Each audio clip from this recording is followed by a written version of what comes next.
Now let's begin. The September rain hammered against the kitchen window as Noel Roberson watched his 11-year-old son push scrambled eggs around his plate. Sam hadn't eaten properly in weeks, not since Terry had served him with divorce papers and moved into her parents' mansion across town. "Dad," Sam's voice cracked. "Mom's lawyer called again. He wants to talk to me without you there." Noel set down his coffee mug, carefully controlling the anger that flared in his chest. "That's not how this works, buddy. You don't have to talk to anyone unless I'm present." "What did you tell him?" I hung up. Sam met his father's eyes, and Noel saw something there that made his heart ache, a wariness that no kid should have at 11. "Is it true what Grandma Glenda said? That they're going to make sure you can't see me anymore?" Noel moved around the table and crouched beside his son's chair. "Sam, listen to me. I've been your dad since the day you were born. I've coached your baseball teams, helped with your science projects, been there for every nightmare and every celebration. That doesn't just stop because your mom and I couldn't make our marriage work. But the McCulloughs have money. Everyone says they always win." The kid was right about that. Claude and Glenda McCullough owned half the commercial real estate in the county. Their daughter Terry had grown up in a world where everything could be bought, including loyalty, testimony, and apparently, justice. Noel had met Terry 13 years ago at a community fundraiser. She'd been volunteering, or rather, posing for photographs while volunteering, and he'd been genuinely impressed by what he thought was her charitable spirit. He'd been a structural engineer then, building a solid career, and she'd seemed interested in his passion for designing sustainable buildings. 6 months later, they were married. Sam came a year after that. It took Noel 8 years to realize the truth. Terry had wanted the image of a stable, loving family to bolster her nascent political career. She'd wanted the photo opportunities, the devoted mother narrative, the sympathetic family story. She'd never wanted the actual work of being a wife or mother. "Get ready for school," Noel said gently. "And Sam, we're going to be okay. I promise you that." After dropping Sam at school, Noel drove to Laura Schneider's law office. Laura was a no-nonsense attorney in her 50s who'd built her reputation defending underdogs against powerful families exactly like the McCulloughs. When Noel had called her 3 weeks ago, she'd taken his case immediately. "They're playing dirty," Laura said without preamble, sliding a folder across her desk. "Terry's lawyer, Michael Ritter, has filed motions claiming you're emotionally unstable. They've got 3 witnesses, all McCullough family friends, ready to testify that they've seen you drinking excessively and displaying erratic behavior around Sam." "That's completely fabricated." "I know, but we need to prove it." The McCulloughs are also pushing for an immediate temporary custody order, claiming Sam is in danger in your home. Noel's jaw tightened. "Sam's never been safer or happier than he is with me. We'll need to demonstrate that. The hearing is in 3 weeks. I need you to document everything. Your time with Sam, your daily routines, any witnesses who can testify to your character and parenting." As Noel left Laura's office, his phone buzzed. A text from an unknown number. "Stop fighting this. You'll only hurt Sam. He belongs with his mother. GM, Glenda McCullough." The matriarch thought she could intimidate him through anonymous threats. She had no idea who she was dealing with. The second chapter of Noel's hell began that weekend when he arrived at the McCullough estate to pick up Sam for his court-ordered visitation. The sprawling property sat on 15 acres, with a main house that looked like it had been transplanted from a southern plantation, complete with white columns and a circular driveway. Glenda answered the door, her silver hair perfectly coiffed, her expression glacial. "You're 10 minutes late." "Traffic," Noel said evenly. "Where's Sam?" "Getting his things.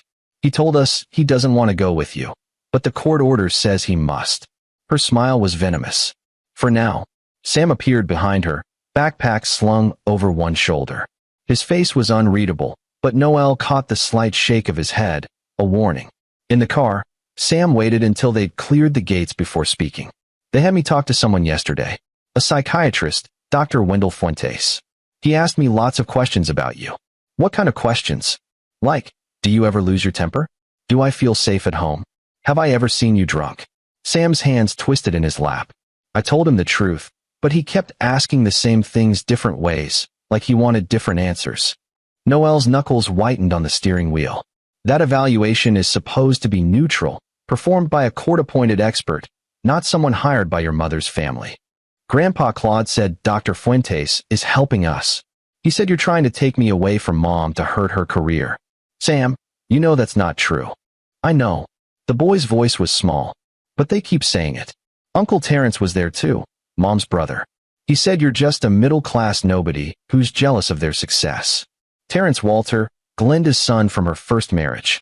The guy ran the McCullough family's real estate empire and had the conscience of a snake. That night, after Sam fell asleep, Noel sat at his kitchen table reviewing the discovery documents Laura had obtained. There were inconsistencies in Terry's testimony. She claimed to have been the primary caregiver for Sam, but her work calendar showed she'd been traveling 3 weeks out of every month for the past year. She claimed Noel was financially unstable, but his tax returns showed steady, solid income. Then Noel found something interesting. A series of text messages between Terry and someone named RG. The messages were flirtatious, intimate. They dated back 18 months. RG. Noel pulled up the McCullough family's business associates. Ricardo Golden, Claude's new business partner, a real estate developer from Miami, recently divorced, 15 years older than Terry. The affair explained a lot. But what chilled Noel was the final message in the thread. Once custody is settled, we can move forward with our plans. Sam will adjust. Kids always do. Terry had been planning this for over a year. The next morning, Noel called Laura with his findings. This is good, Laura said. But it's not enough. Affairs happen. They'll claim it started after she filed for divorce. We need more. What about the bogus psychiatric evaluation? I'm already filing a complaint about Dr. Fuentes. But Noel, you need to understand something. The McCulloughs aren't just trying to win custody. They're trying to erase you from Sam's life entirely. I've seen this pattern before with powerful families. They want total control. Why? Sam's my son, not their trophy. To them, he's both. Think about it. You're the structural engineer who designed the new civic center, the hospital expansion. You've got community respect, professional reputation. They see Sam as part of their legacy, their empire. With you out of the picture, they can mold him into whatever they want. Noel felt sick. Sam's not property. To them, everything is property. 2 weeks before the hearing, Sam came home from a court-mandated dinner at the McCullough estate and went straight to his room. Noel found him an hour later, sitting on his bed with his phone in his hands, tears streaming down his face. They said you're going to lose, Sam whispered. Grandma Glenda showed me a bedroom they set up for me at their house. She said I'd be living there soon, going to boarding school in the fall. Mom was there with Mr. Golden, and they were holding hands. Nobody even asked me what I wanted. Noel sat beside his son, arm around his shoulders. What do you want, Sam? I want to stay with you. I want things to be normal. Sam wiped his eyes. Dad, they said things tonight. Bad things. About you, about their plans. They thought I was in the bathroom, but I was in the hallway. I heard them talking. What did they say? Sam looked up at his father, and in that moment, he seemed much older than 11. Can your lawyer use recordings? Like if someone recorded something on their phone. Depending on the state law and circumstances, yes. What? Sam unlocked his phone and pulled up a voice memo. Because I've been recording things. Ever since Grandma Glenda sent that text message from Uncle Terrence's phone telling me I should lie about you to the judge. I knew something was wrong, so I started recording when I was at their house. Sam, just listen, Dad. Please. Noel took the phone. There were 15 voice memos, each labeled with dates and locations. He pressed play on the most recent one. Glenda's voice, unmistakable and sharp. The boy needs to understand his place. He'll testify that he wants to stay with Terry, or we'll make sure he regrets it. Terry's voice, slurred slightly. Mother, he's 11. He's not going to understand the big picture. Ricardo Golden's voice, smooth and confident. Once you have full custody, we can proceed with the trust fund restructuring. The kid doesn't need to know his father's family left him that money. It'll be tied up in investments we control. Claude McCullough's voice, authoritative, exactly. And with Noel out of the picture, we can finally move forward with our plans for Sam's future. Boarding school in Switzerland, then whatever university we choose. He'll be useful to the family business eventually. Terry, laughing. God, I can't believe I wasted 12 years pretending to be a devoted mother.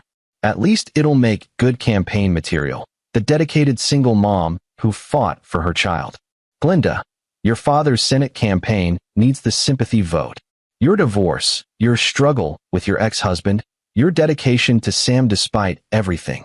It's perfect. Noel's hands shook. Sam had recorded his own mother admitting she'd never cared about him, admitting to a conspiracy to steal his inheritance, admitting to using him as a political prop. There's more, Sam said quietly. From other nights. Them coaching me on what to say to the judge. Them talking about paying Dr. Fuentes to write a bad evaluation of you. Mom and Mr. Golden talking about getting married as soon as the divorce is final. His voice dropped to a whisper. And one from last week, where Grandma Glinda slapped Mom for being too obvious about the affair. I was supposed to be asleep. Noel pulled his son close. You've been carrying this alone? I didn't know what else to do. I thought if I told you, they'd find out and hurt you somehow. They're always saying how much power they have.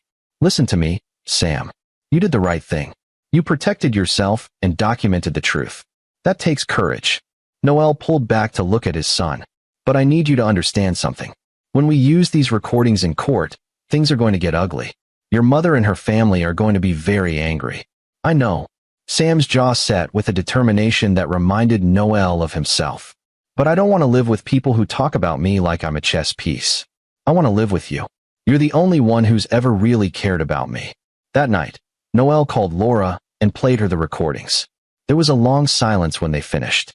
Noel, Laura finally said, her voice tight with controlled fury. This is explosive. This isn't just custody evidence. This is proof of conspiracy to commit fraud regarding Sam's inheritance, evidence of parental alienation, emotional abuse. If Sam's grandmother really did slap Terry, that's assault. And the fact that they've corrupted the psychiatric evaluation process. Can we use it? Virginia is a one-party consent state for recordings. As long as one person in the conversation consents to being recorded, and Sam was present for all of these, they're admissible. But Noel, we need to be strategic. The McCulloughs will claim the recordings are manipulated or taken out of context. We need to present them in a way that's irrefutable. What do you suggest? Let them walk into court confident. Let them present their manufactured case. Let them lie under oath. And then, Laura's voice held a fierce satisfaction. Then we let Sam speak. The week before the hearing, the McCullough family's campaign against Noel intensified. Anonymous letters appeared at his workplace, claiming he was under investigation for child neglect. Someone leaked a false story to a local blogger about him being seen at a bar instead of picking Sam up from school, easily disproved by time-stamped security footage, but damaging nonetheless. Michael Ritter, Terry's lawyer, filed an emergency motion requesting supervised visitation only, citing ongoing concerns about the father's stability and the child's expressed wishes to remain with his mother. Sam had expressed no such wishes.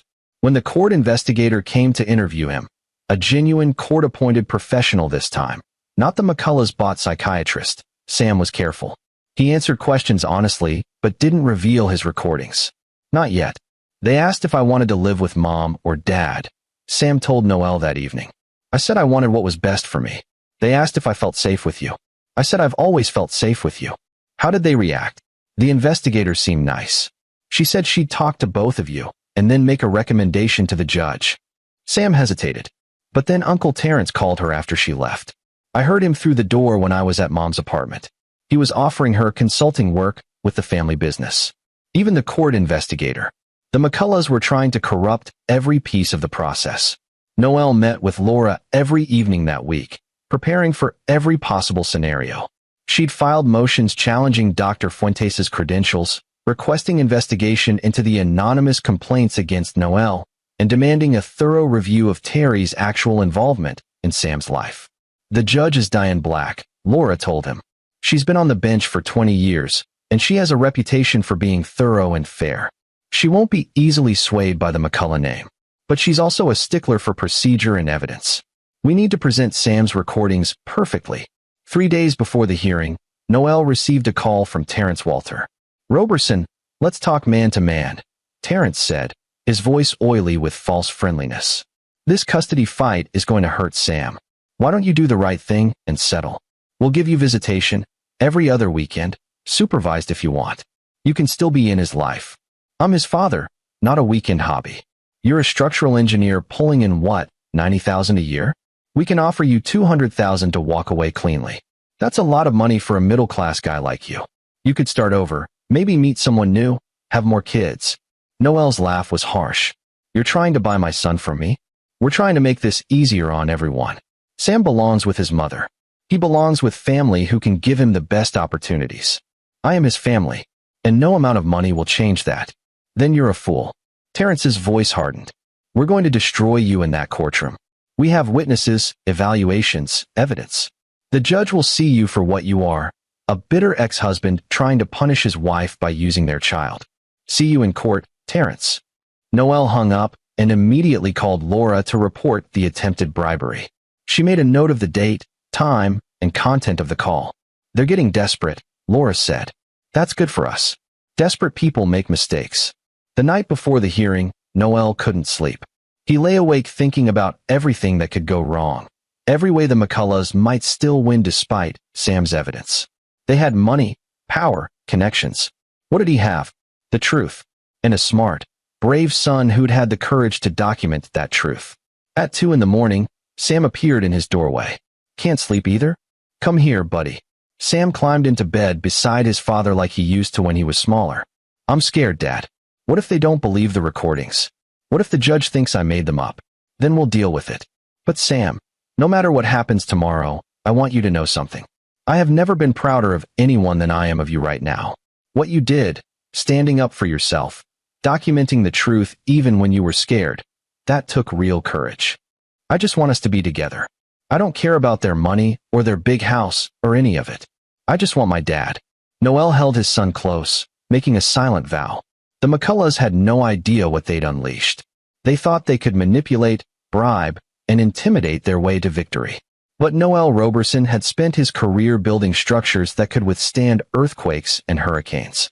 He knew how to find weaknesses in foundations, how to apply pressure at exactly the right points to bring corrupt systems crashing down. Tomorrow, the McCulloughs would learn that some things couldn't be bought, and some people wouldn't break. The courthouse was packed when Noelle and Sam arrived with Laura on Monday morning. The McCullough family had claimed the front row on Terry's side of the gallery, Claude and Glinda sitting like royalty, Terrence beside them in an expensive suit, and various cousins and business associates filling the remaining seats. Terry sat at the plaintiff's table with Michael Ritter, wearing a demure navy dress and an expression of wounded dignity. Glinda's whisper carried across the courtroom. He'll never see that boy again. Claude nodded, touching her hand. We'll make sure of it. Ritter smirked at Laura. This will be quick. Sam's hand tightened in Noelle's. His father squeezed back, keeping his expression neutral. Let them be confident. Let them think they'd already won. Judge Diane Black entered, and the bailiff called the court to order. Black was a woman in her 60s with sharp eyes and silver-streaked hair pulled back in a bun. She surveyed the packed courtroom with an expression that suggested she'd seen every game lawyers played and wasn't impressed by any of them. We're here for the custody hearing in the matter of McCullough versus Roberson, Judge Black said. I've reviewed the filings from both parties, and I have to say, this is one of the more contentious cases I've seen in recent months. Let's proceed. Mr. Ritter, you may call your first witness. Ritter stood, buttoning his suit jacket. Your Honor, I'd like to call Dr. Wendell Fuentes to the stand.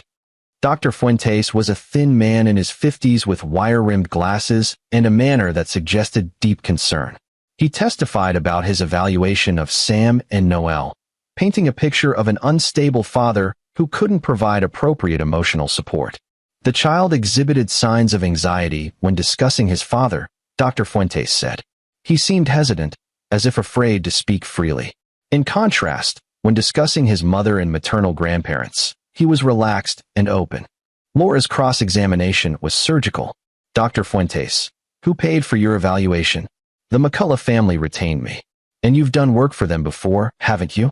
In fact, looking at your client list, the McCullough family and their various business entities have paid you over $300,000 in the past 5 years for various evaluations and testimonies.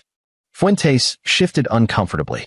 I've provided expert services for several of their legal matters, including evaluations in 3 previous custody cases where the McCullough family had an interest in the outcome.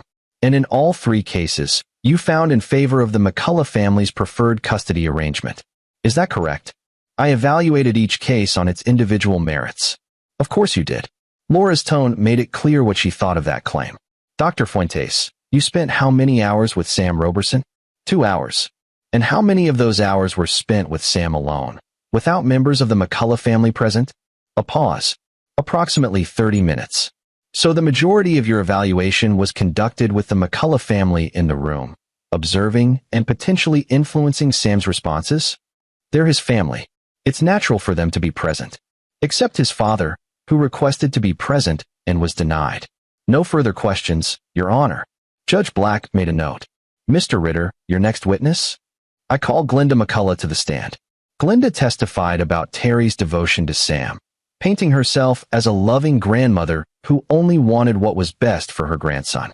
She claimed Noel had always been emotionally distant, that Sam had confided in her about feeling neglected and frightened at home. The boy needs stability, Glenda said, dabbing at her eyes with a tissue. He needs a mother's love and a family who can provide for him properly. When Laura rose for cross-examination, Glenda's expression turned cold. Mrs. McCullough, you texted my client 3 weeks ago threatening him, didn't you? I never did any such thing. Laura produced the text. This came from a phone number registered to your family business. The message reads, stop fighting this.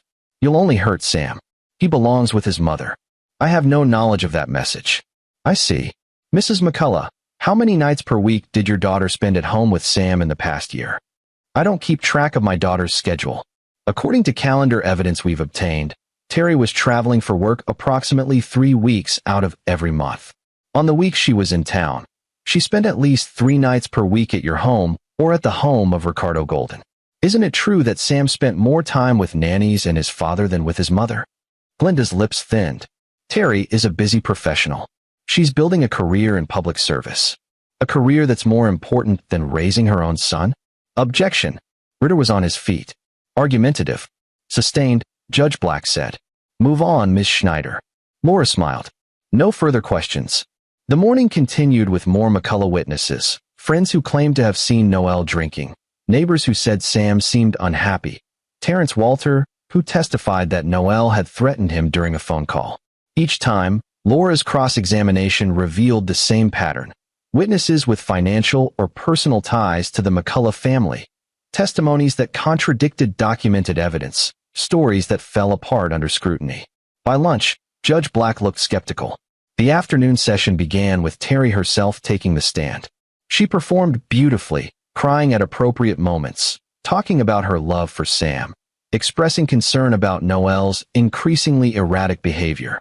I just want my son to be safe and happy, Terry said, looking directly at the judge. I've dedicated my life to being a good mother. It breaks my heart that Noel is using Sam as a weapon against me. Ritter led her through questions designed to paint Noel as controlling, jealous, and unstable. Terry answered with practiced emotion, the perfect picture of a wronged mother. When Laura stood for cross-examination, Sam sat up straighter beside Noel. Ms. McCullough, you testified that you've dedicated your life to being a good mother. Can you tell me where Sam was on his 10th birthday? Terry blinked. We had a party for him. Did you attend that party? A hesitation. I believe I was traveling for work, but we celebrated when I returned. According to Sam's father's testimony, you were in Miami with Ricardo Golden. You sent Sam a text message wishing him happy birthday, but didn't call or video chat. Is that correct? I was at a conference. At a resort hotel, sharing a room with Mr. Golden, according to hotel records we've subpoenaed. This was 15 months ago, 6 months before you filed for divorce. Isn't it true that you've been having an affair with Ricardo Golden for at least 18 months? The courtroom erupted. Ritter was shouting objections. Glenda was on her feet. Claude's face had turned purple. Judge Black banged her gavel. Order. Mr. Ritter, sit down. Ms. McCullough, answer the question. Terry's perfect composure cracked. My relationship with Ricardo is none of your business. It is when you're claiming moral superiority in a custody case. It is when you're asking this court to believe you're the dedicated, present parent. Ms. McCullough, how many of Sam's baseball games did you attend last season? I don't know. Several. According to the coach's attendance records, 0. You attended 0 games. His father attended all 22. How many parent-teacher conferences did you attend last year? Terry's jaw tightened. My work schedule, 0. His father attended all 4. How many times in the past year have you taken Sam to the doctor, the dentist, or any medical appointment? I don't have the exact. 0, Ms. McCullough. The answer is 0. Every single medical, dental, and optometry appointment was handled by his father. So when you say you've dedicated your life to being a good mother, what exactly do you mean? What have you dedicated besides photo opportunities and court testimony? Terry's face was flushed, tears streaming, but now they looked less like grief and more like fury. How dare you? No further questions, Your Honor. Judge Black called a 15-minute recess. In the hallway, the McCullough family clustered together, their earlier confidence shattered. Noel watched them through the courtroom doors, saw Glinda berating Terry in a harsh whisper, saw Claude on his phone, probably calling more witnesses or lawyers. They're rattled, Laura said quietly. Good. Now comes the hard part. When court reconvened, Ritter called several more witnesses, trying to rebuild the case. But the damage was done. Judge Black's questions had become sharper, more skeptical. Finally, Ritter rested his case. Ms. Schneider, Judge Black said. Your witnesses? Laura stood. Your Honor, I'd like to call Sam Roberson to the stand. Sam stood, and Noel felt his heart clench. His 11-year-old son walked to the witness stand with his shoulders back and his head high. The bailiff adjusted the microphone for his height. Judge Black leaned forward, her expression softening. Sam, I'm going to ask you some questions, and I want you to answer honestly, okay? You're not in trouble, and whatever you say won't get you in trouble. I just want to understand what you want and what's best for you. Do you understand? Yes, Your Honor. Good. Sam, you've heard a lot of people today talk about where you should live and who should take care of you. I want to know what you think. Where do you want to live? Sam looked at his father, then at his mother. Terry was crying again, but Sam's expression didn't soften. Can I show you something first, Your Honor? Judge Black tilted her head. What would you like to show me? Sam reached into his pocket and pulled out his phone. Can I play this? The courtroom went dead silent. Noel felt everyone's eyes on his son. Glinda McCullough had gone pale. Claude was leaning forward, frowning. Terry looked confused. Judge Black studied Sam's face, then nodded. You may. Sam's hands trembled slightly as he connected his phone to the courtroom's audio system, something Laura had arranged earlier, just in case. He pulled up the first recording and pressed play. Glinda's voice filled the courtroom. The boy needs to understand his place. He'll testify that he wants to stay with Terry, or we'll make sure he regrets it. Gasps rippled through the gallery. On the witness stand, Sam pressed play on the next recording. Terry's slurred voice. Mother, he's 11. He's not going to understand the big picture. Ricardo Golden.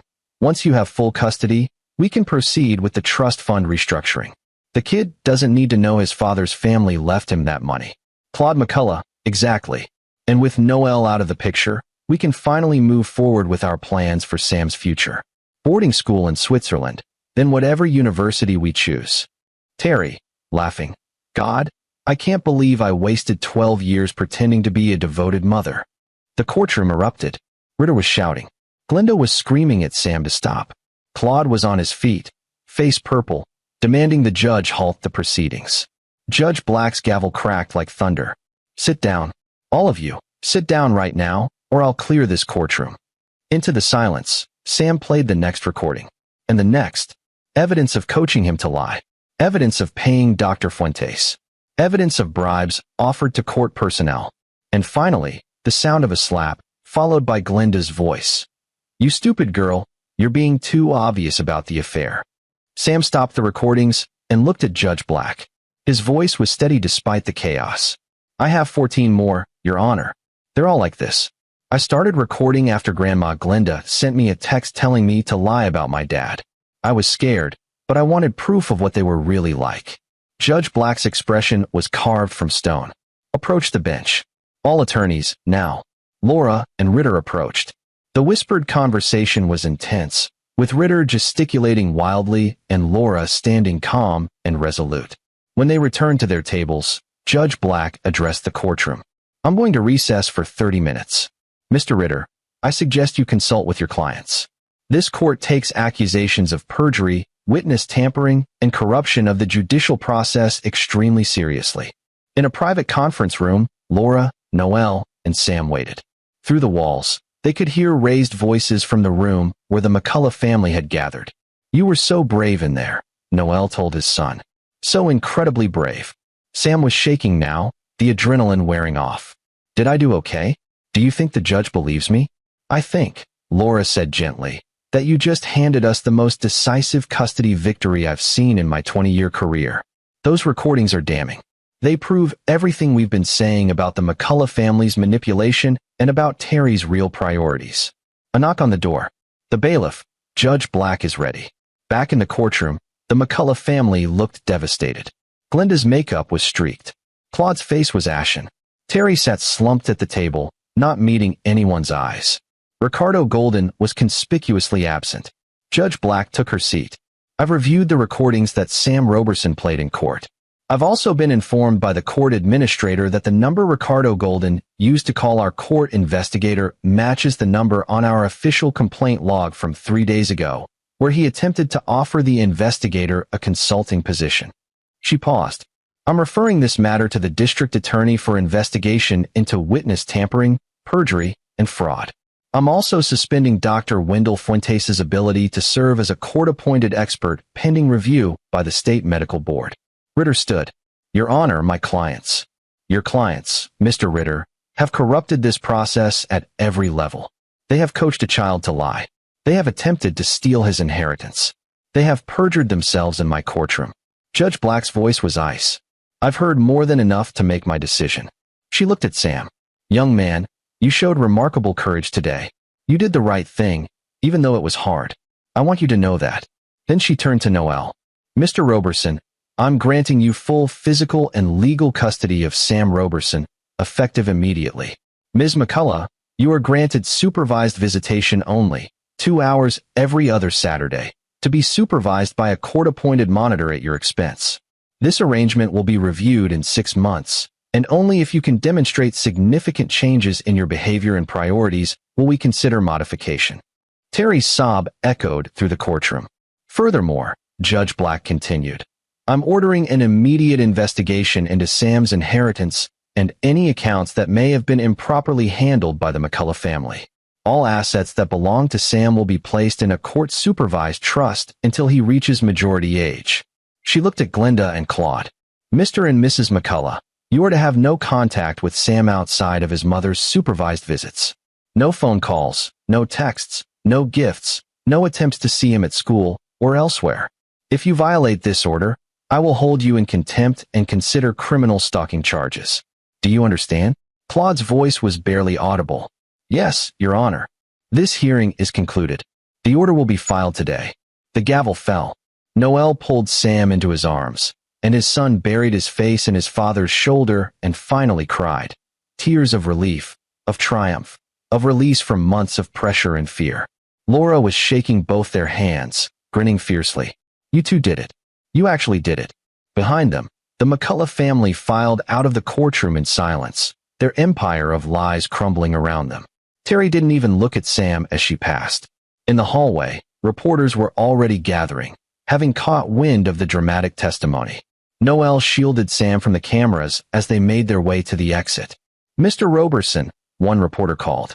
What do you have to say about the custody decision? Noel paused, Sam's hand in his. He thought about everything the McCulloughs had tried to do, the lies, the manipulation, the attempts to buy and corrupt the system.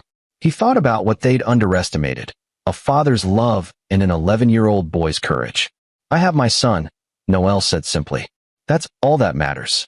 3 months later, Sam sat at the kitchen table working on his science fair project, a model of a suspension bridge that Noel was helping him design. The evening sun streamed through the windows of their house, the same modest home that the McCulloughs had sneered at. Dad, can you check my calculations on the load distribution? Noel reviewed his son's work, impressed by the careful attention to detail. These look good, buddy. You're really getting the hang of structural engineering. Sam grinned. I have a good teacher. The DA's investigation into the McCullough family was ongoing. Ricardo Golden had been charged with attempted fraud regarding Sam's inheritance. Dr. Fuentes had lost his license. Terrence Walter was under investigation for bribery. Claude and Glenda faced multiple charges related to witness tampering. Terry had attended 3 supervised visits with Sam.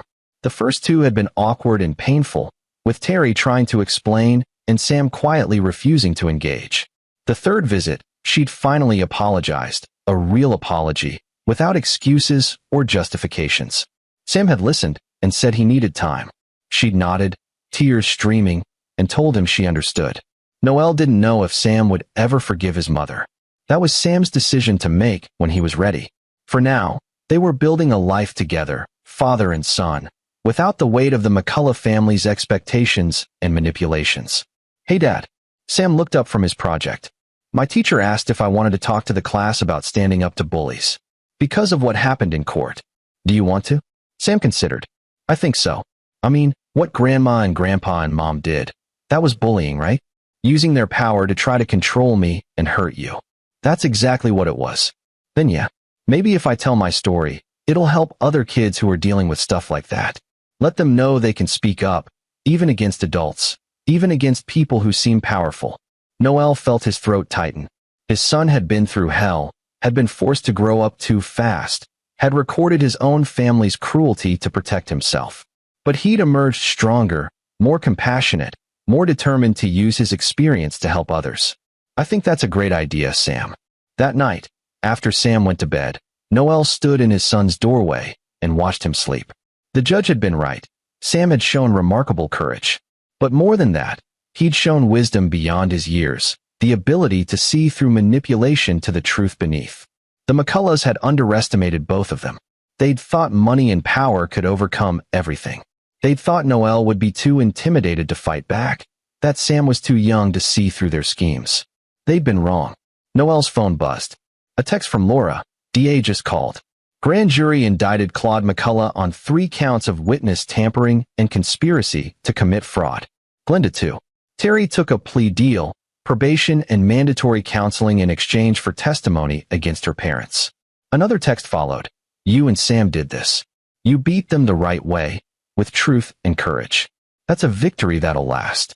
Noelle looked at his sleeping son one more time, then quietly closed the door.